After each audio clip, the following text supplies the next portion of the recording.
Dans la nuit du 24 février 2022, la Russie envahit l'Ukraine. Une opération qualifiée de spéciale par le Kremlin contre l'ancienne République soviétique.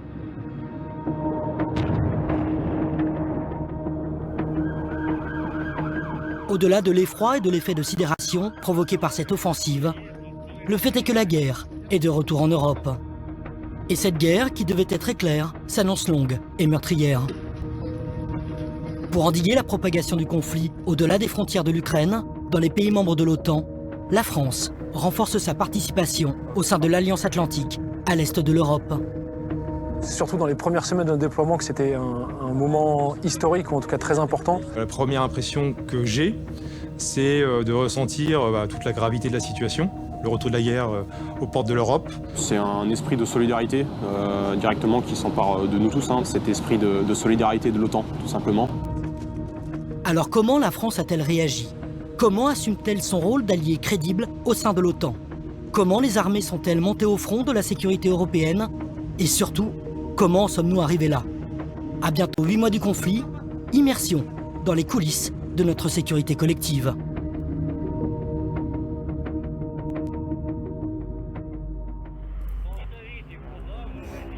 Après des années de tension entre l'Ukraine et la Russie, l'impensable s'est produit le 24 février 2022.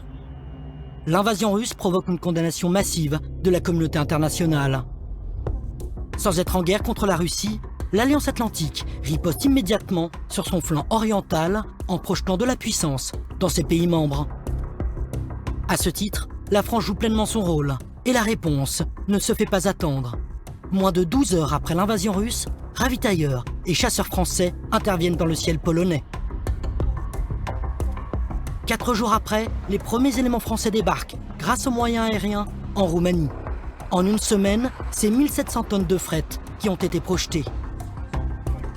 Au total, ils sont 500 militaires français, à composer avec 300 Belges, le bataillon fer de lance de la force de réaction rapide de l'OTAN. Et on sent la responsabilité qu'on a en tant que leader, chef de ce bataillon, de démontrer nos capacités, d'être prêt, d'être totalement prêt avec nos alliés pour remplir la mission qui nous est donnée. Même si on a des cultures qui peuvent être différentes, on a les mêmes références. Donc c'est en fait assez facile de s'intégrer et de devenir camarade. Et on apprend des différents armements, des différentes procédures qui peuvent varier d'un pays à l'autre. Mais c'est au final assez facile de s'intégrer les uns avec les autres et de travailler ensemble.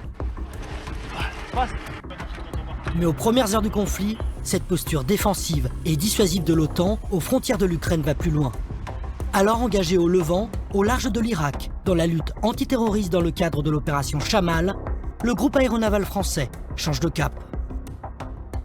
Le groupe aéronaval, qui était déployé en Méditerranée orientale dans le cadre d'un soutien direct à l'opération Chamal, en quelques jours a basculé de mission pour passer de la Méditerranée orientale en soutien à Chamal à la Méditerranée centrale, pour faire des missions cette fois-ci de réassurance, de soutien direct à l'OTAN, en volant avec ses chasseurs Rafale, avec ses aéronefs Hawkei, dans le ciel de l'OTAN, en Roumanie et en Bulgarie. Donc il y a plus de 50 missions de Rafale qui ont été conduites et 15 missions de surveillance aérienne de Hawkei.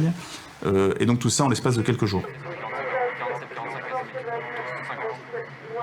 Notre posture, ça a été déjà de contribuer à la défense de l'intégrité territoriale de l'Alliance. Bien sûr, des intérêts maritimes qui vont avec, c'est-à-dire les approches maritimes. Et très concrètement pour nous, ça s'est traduit par un repositionnement du porte-avions plus à l'ouest pour déployer nos avions en mission de défense aérienne, police du ciel si on veut, au-dessus de la Roumanie, la Bulgarie, pour apporter un éclairage au-delà de l'espace aérien roumain et bulgare, sur la mer Noire notamment, sur les espaces aériens contigus, et apporter une présence armée avec la panoplie d'armement du Rafale, en complément bien sûr des avions de l'armée de l'air qui eux partaient de Mont-de-Marsan et de ceux qui étaient déployés en Estonie, les Mirage 2000 qui étaient déployés en Estonie.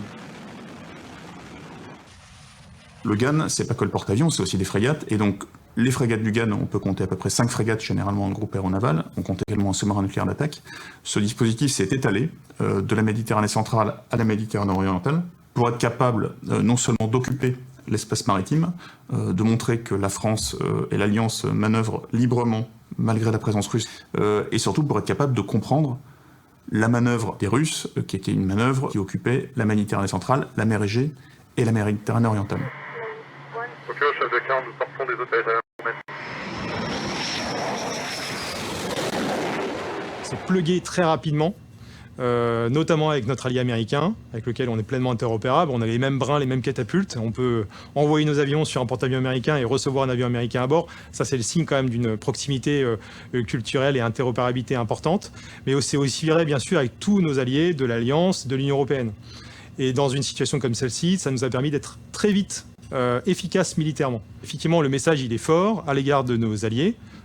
La France est un allié crédible, est un allié fiable, qui déploie ses unités de première ligne quand c'est nécessaire. Engagé le groupe aéronaval, il y a toujours un double signal. Évidemment un signal pour nos compétiteurs, puisque ça envoie un signal défensif, dissuasif. Ça leur permet de montrer qu'on est capable de mobiliser dans le temps, de manière autonome, des moyens qui peuvent produire des effets importants. Mais c'est aussi parler à nos alliés, évidemment, puisque selon la taille, la performance, la spécificité des moyens que vous apportez dans une coalition, qu'elle soit alliée ou de circonstances, eh ben, votre voix, votre poids, votre crédibilité va changer.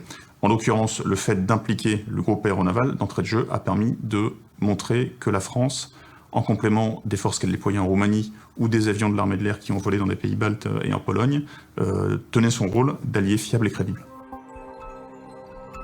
Au-delà de son engagement quasi immédiat en Pologne, en Roumanie et en Méditerranée, la France participe également, avec ses alliés otaniens et européens, à des missions de police du ciel en Bulgarie, poursuit ses exercices otaniens de grande ampleur en Norvège et prolonge sa présence en Estonie. Et ce, tout au long de la frontière est de l'OTAN. Le but, afficher une posture de fermeté vis-à-vis de la Russie. Alors comment en sommes-nous arrivés là ? Le 7 août 2008, Tbilissi lance une offensive militaire contre l'une de ses provinces, l'Ossétie du Sud. Tout comme l'Abkhazie, les deux territoires pro-russes veulent faire sécession. Moscou intervient et écrase les troupes géorgiennes qui seront forcées de battre en retrait. La Russie entreprend des actions agressives sur la scène internationale depuis plusieurs années. On se souvient de la guerre russo-géorgienne en 2008, on se souvient de l'annexion de la Crimée, de la déstabilisation du Donbass. Tout cela s'inscrit dans une logique historique. L'État russe, déjà à l'époque soviétique, affichait une certaine agressivité. Et la Russie poutinienne n'a pas rompu avec cette tradition. Et elle l'a même probablement accélérée, et ceci aussi à cause de l'expérience de la guerre froide et de la chute de l'Union soviétique. On l'a considéré comme la fin de l'histoire. La dissolution de l'URSS en 1991 met fin à un demi-siècle de confrontation Est-Ouest. Déclassée sur la scène internationale, la Russie voit ses anciennes républiques soviétiques tourner leur regard, non plus vers Moscou, mais vers l'Ouest, et en particulier vers l'Union européenne et l'OTAN. Malgré la fin du rideau de fer, l'élargissement de l'Alliance Atlantique se poursuit post-guerre froide. Des États hier membres du pacte de Varsovie sont à présent membres de l'OTAN. Ces pays sont devenus membres de l'OTAN, mais il faut se souvenir dans quel contexte. Ce contexte, c'est celui de la fin, de la chute de l'Union soviétique et de pays qui se sentent à la fois pour qui l'Occident est un modèle, même fantasmé, clairement, mais aussi l'OTAN est vue comme une garantie de sécurité contre l'ancien colon. Et dans ce mouvement, l'Ukraine, considérée comme le berceau de la civilisation russe, émet le souhait d'un rapprochement avec l'OTAN, 6 années après l'annexion par la Russie de l'une de ses provinces, la Crimée. L'Ukraine représente, dès la chute de l'Union soviétique, un enjeu important. Et on le voit dès 2004-2005, quand l'Ukraine commence à se tourner vers l'Occident, quand l'Ukraine décide finalement de se débarrasser de personnages corrompus assez liés au Kremlin, quand elle décide de s'engager dans une voie plus indépendante, la Russie ne l'a pas accepté. Ce nouveau destin, voulu par l'Ukraine, est insupportable pour les autorités du Kremlin. Dès 2021, la Russie renforce sa présence militaire aux frontières de l'Ukraine.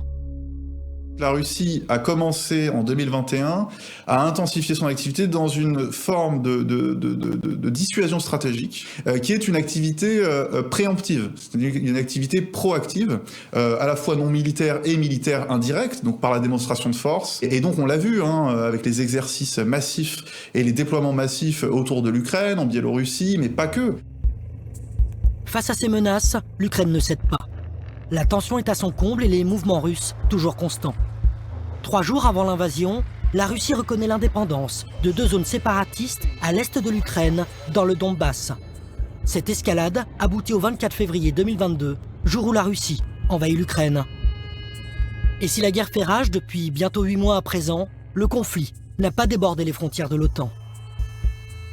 Il n'y a pas eu de débordement militaire, c'est-à-dire que la Russie n'a pas attaqué des forces de l'OTAN, l'OTAN n'a pas attaqué des forces russes. Donc on peut dire, honnêtement, c'est une politique assez rationnelle, assez mesurée et donc assez pertinente, et qui, ne rompt pas avec les engagements de l'Occident, ne rompt pas avec la morale qu'il entend défendre, et avec la vision de l'homme et de la société et de l'ordre international qu'il défend. Face à l'agression russe, la réponse collective de l'Alliance est de taille. Au total, l'OTAN mène 8 missions sur le flanc est de l'Europe. Près de 40 000 militaires des pays membres de l'Alliance Atlantique sont mobilisés. Et c'est ici, à Mons en Belgique, que sont pensées et planifiées ces opérations. Bonjour général, où est-ce qu'on est ici là? Bonjour. Alors là, vous êtes à l'état-major du SHAPE à Mons. Alors SHAPE, c'est le Supreme Headquarters Allied Powers Europe. C'est le commandement stratégique opérationnel de l'OTAN en Europe. Ici, nous sommes en relation non seulement avec l'Alliance en tant qu'alliance, mais avec chacun des 30 pays membres de cette alliance. Donc moi, en tant que représentant militaire de la France, j'ai à la demande ou à mon initiative une relation directe et privilégiée avec chacune des 29 autres représentations militaires. Notre mission, c'est vraiment de faire la liaison entre nos nations et l'état-major. Et donc, comme on est 30 officiers à représenter nos pays, qu'on se rencontre plusieurs fois par semaine, je pense que c'est bien de se voir comme ça. Tout à fait.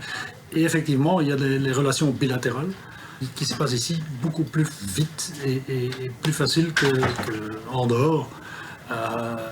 Façon de parler, la Hongrie est à 50 mètres de la Belgique et de la France, tandis que si on doit suivre les chemins officiels, c'est un peu plus loin, quoi. Au sein de cet état-major, les 30 pays membres de l'Alliance sont représentés. Ici, à la représentation militaire française, les échanges avec Paris sont permanents. Bonjour Guillaume, bonjour à tous.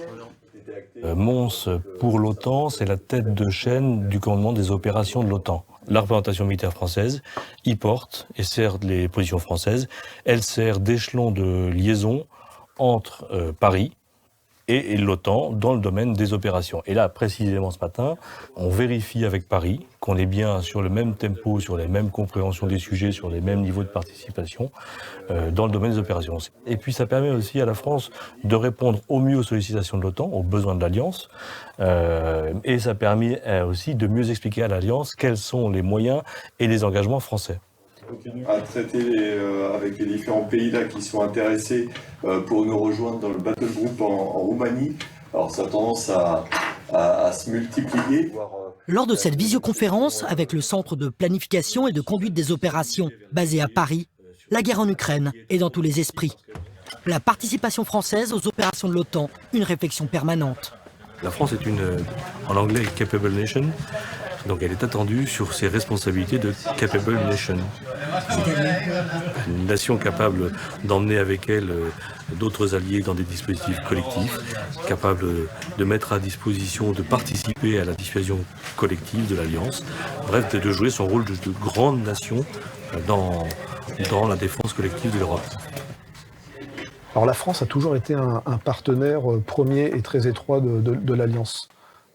Tout d'abord par notre contribution financière, 4e contributeur financier au sein de l'Alliance. Ensuite par notre contribution humaine, 5e contributeur en termes de ressources humaines, personnel engagé dans les différents états-majors. Et puis ensuite, je serais tenté de dire, au regard des engagements opérationnels, la France est engagée sur l'ensemble des théâtres à côté de ses partenaires de l'Alliance, que ce soit dans les airs, en mer ou sur terre. Sur terre, en Roumanie, 4 mois après l'agression russe, l'engagement français se place à présent sous le signe de l'entraînement interallié. Ce matin, un exercice de grande ampleur est en cours. Baptisé Scorpion Legacy, il rassemble 2000 militaires de plusieurs nationalités et se déroule à Smardan, à une quinzaine de kilomètres de la frontière ukrainienne. Donc on est sur un exercice majeur interallié de l'OTAN. Il y a une phase de tir réel où toutes les nationalités vont tirer. Donc on est loin de 9 nationalités, donc des Français, on est là, des Américains, des Portugais, des Belges, des Roumains, des Italiens, des Bulgares. Et donc là, sur les 3 jours qui arrivent, le but c'est d'apprendre à travailler ensemble pour se coordonner. Donc il faut que tout le monde puisse interagir en même temps et en simultané. Et ensuite, ça reste sur la mission de base de l'OTAN et la mission Aigle sur laquelle on est nous, qui est la réassurance. Et la réassurance passe par montrer nos bras et nos muscles. Donc on est là aussi pour ça, puisqu'on est à une quinzaine de kilomètres de la frontière. Okay. And I can, there are never infantrymen on the field because I shoot with my tank. Okay, only with the tank? Yes. Okay, and your Ricky Platons is going to be already... In the vehicle, yeah. Okay. And the same. Even better. Dans ce scénario, l'escadron de chars légers français sera au cœur de la mêlée. Il aura pour rôle de figer l'ennemi pour permettre aux autres nations de transpercer les lignes adverses. Une fois qu'on aura fixé l'ennemi et détruit le premier échelon, les alliés, donc les Polonais et les Portugais, vont nous dépasser par la gauche et par la droite pour ensuite s'engager plus loin dans le fuseau. L'élément central de cet exercice sera la coordination. Car si ces nations sont engagées sous une même bannière, il est nécessaire d'harmoniser les procédures et les tactiques. Celle-ci All of the vehicles are the same bit. Okay. C'est juste le bac.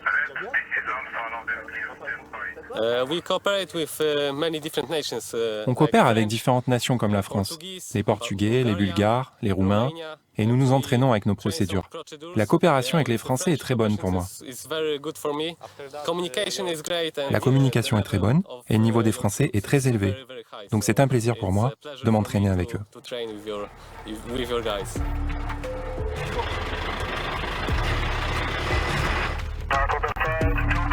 Show force in process.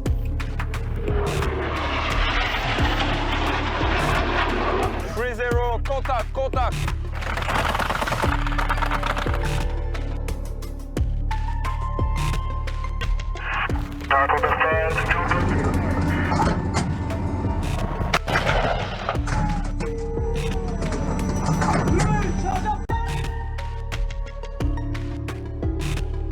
Avec 2000 militaires et plus de 150 véhicules engagés, la manœuvre, qui a duré plus de 2 heures, est un succès. C'est important de s'entraîner ensemble, parce que ça nous permet de nous synchroniser, en particulier pour nos procédures tactiques.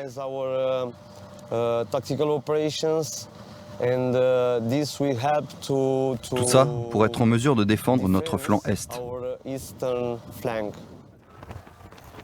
On en retient du coup cette fierté d'être là en premier, avoir été déclenché pour la première fois sur cette alerte niveau OTAN, c'est pas rien quand même, hein, mais avec beaucoup de choses à retenir sur le futur et sur la création de cette armée otanienne. Déclenché fin février 2022 au titre de nation cadre de la force de réaction rapide de l'OTAN, ces éléments français ont au fil des mois peaufiné leur savoir-faire en coalition. Au vu de la situation en Ukraine, on n'a pas changé le dispositif, mais on a changé d'appellation, c'est-à-dire qu'on n'était plus le bataillon fer de lance de la réaction de l'OTAN, mais on est devenu, comme dans les 7 autres pays frontaliers de la Biélorussie et de la Russie et de l'Ukraine, un bataillon de forward presence, de présence avancée, pour réassurer les pays frontaliers et maintenir une présence dissuasive aux frontières de l'OTAN. Alors qu'à terre, l'OTAN a renforcé sa présence tout au long de ses frontières Est, en mer, à plusieurs mois du conflit, la posture a également évolué. Le groupe aéronaval français a cédé sa place aux frégates et aux avions Atlantique II. Maintenant que ce pic est un petit peu passé, qu'on s'habitue à un conflit qui s'installe dans la durée, là tout l'enjeu c'est d'être capable de maintenir un niveau de vigilance pour réagir comme on le devrait si la situation se dégradait. La réponse à cette question, ça a été d'adapter nos dispositifs de deux manières. D'une part, donc, en mettant nos frégates qui opèrent traditionnellement en Méditerranée orientale sous le commandement de l'OTAN. Ensuite, la deuxième réponse qu'on a apportée, ce sont les Atlantique 2, à la fois pour des missions de surveillance de la menace mine, et également pour des exercices. Dans les airs, à maintenant 8 mois du conflit, l'armée de l'air et de l'espace a également revu son dispositif. Quotidiennement, depuis la France, au centre de commandement et de contrôle, et par la présence de chasseurs et de ravitailleurs français dans le ciel otanien, les missions de défense aérienne du flanc oriental de l'Alliance, de l'Estonie à la Bulgarie, se poursuivent. 2 mètres, dans le panier, et contact. Et pour connaître et anticiper toute menace potentielle, au-delà des frontières de l'Alliance, la France met à disposition de l'OTAN des moyens stratégiques de surveillance et de détection. Comme chaque semaine, depuis l'invasion russe, la base aérienne d'Avor, l'antre des AWACS, est mobilisée. Du coup, on part en Pologne pour 10 heures de vol. C'est assez fréquent comme mission. On en fait de nombreuses fois par semaine. Et c'est des vols qui sont relativement intenses parce que justement, il y a une belle amplitude de vol et souvent des horaires un petit peu décalés. Il faut combien de temps pour préparer l'avion? Moi, il me faut 1 heure. 1 heure. Et encore, c'est un délai très court. Ouais, bah c'est en courant de A à Z, ouais.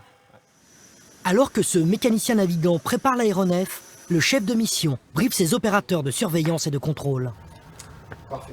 Les objectifs du vol, c'est de détecter et surveiller tout ce qui peut voler donc à l'est de ce flanc oriental otanien, détecter tout ce qui peut être présence de surface au niveau des abords et des entrées maritimes et également mettre à jour notre connaissance de la zone avec tous les éléments, qu'ils soient sol, surface et air.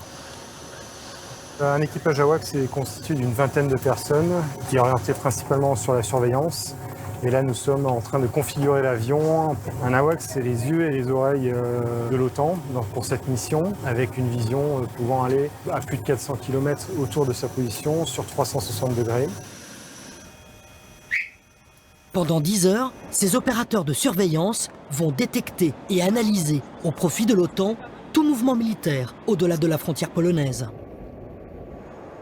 La mission, ça va être de détecter et de surveiller les aéronefs dans les pays qui nous entourent, donc Kaliningrad, l'Ukraine, la Biélorussie, les pays baltes. Nous sommes 3 opérateurs de surveillance et donc nous allons nous séparer différentes zones afin de mieux analyser chaque aéronef. Continue, on est rentré dans l'espace aérien polonais, point de situation, from coms. Eh bien pour les coms, c'est RAS pour le moment. À bord, 9 spécialités sont représentées. Les yeux rivés sur leur moniteur, chaque opérateur contribue à obtenir une cartographie précise de la situation tactique en temps réel. Le sergent-chef Moreno, par exemple, est spécialiste des émissions électromagnétiques. Mon rôle sur ce capteur passif, ça va être de caractériser les émissions électromagnétiques. Donc, pour schématiser, on va écouter ce qui se passe aux alentours de l'avion. On va détecter les ondes radar. On va les caractériser, on va être en mesure de les identifier, grâce à certains paramètres. Et une fois qu'on les a identifiés, on va diffuser. Donc potentiellement, on sera face à des menaces, comme je vous ai dit, surface, des bâtiments, des bateaux, des menaces terrestres, des systèmes d'armes, des radars de veille, et ainsi que de l'activité aérienne. Alors notre mission est de recueillir l'information et de l'envoyer en temps quasi réel au commandement otanien, ainsi qu'à tous les analystes qui pourront analyser ces comportements et établir l'état des forces russes aux portes de l'Europe. À presque 8 mois du conflit russo-ukrainien, force est de constater que cette confrontation n'a pas débordé les frontières de l'OTAN. Sans être engagée contre la Russie, la France et ses alliés ont su faire preuve de détermination et de fraternité face au retour de la guerre aux portes de l'Europe. Par leur présence avancée en Roumanie et en Estonie, par ses engagements en Méditerranée et dans les cieux de l'Est de l'Europe, les armées françaises ont su réagir vite et avec force. Mais à travers ces déploiements, la France a surtout démontré sa capacité à tenir son rang et ses responsabilités au sein de l'Alliance Atlantique. et a prouvé une fois de plus son attachement au respect du droit international. Grâce à son modèle d'armée complet, la France n'a pas hésité à monter au front de la sécurité collective européenne.